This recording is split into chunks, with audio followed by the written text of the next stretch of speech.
The Vatican confirms Cardinals will begin voting for a new head of the Catholic Church on the 7th of May. That's 3 days after the end of the 9-day mourning period following the burial of Pope Francis. In preparation for the secretive conclave, the Vatican has closed the Sistine Chapel where cardinals will gather for the vote. There are 135 cardinals under the age of 80. That's the requirement that makes them eligible to participate in the conclave. Up to 4 votes may be held daily until a new pope has been chosen. The late Pope Francis was elected after 2 days of voting. In the Philippines, some of the faithful are looking at at least 3 cardinals who are not just eligible to choose Francis's successor, but also have the chance themselves to become the first pope from Asia. Details from Berna. The Manila Cathedral's church bells ring for the eternal repose of the late Pope Francis, the first Latin American to shepherd a flock of over 1 billion Catholics worldwide. He departed from the conservatism of his predecessors. He wrote apostolic letters on social issues like human trafficking and climate change, always extending the Church's embrace to the world's most vulnerable. A perspective shared by Filipino Cardinal Luis Antonio Tagle.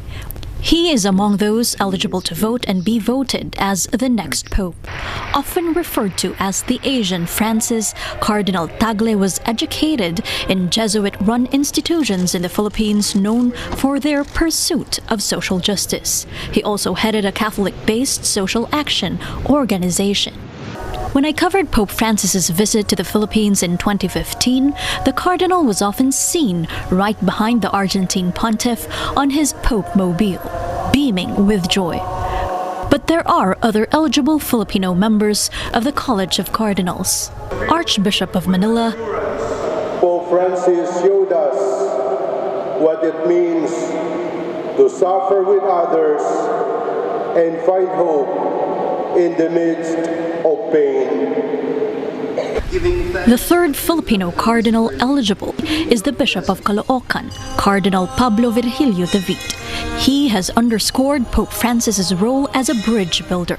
He says the Pope taught the world that the heart of the gospel beats most strongly where poverty and exclusion dwell. As the College of Cardinals prepares for the secretive process of choosing a successor who could either continue or reverse his legacy half a world away, Filipino Catholics like Conchita Mill mourn his passing. Naging malaking bahagi siya sa buhay pananampalataya. Hindi ko talaga ng isang salita na talagang sa akin napakabigat.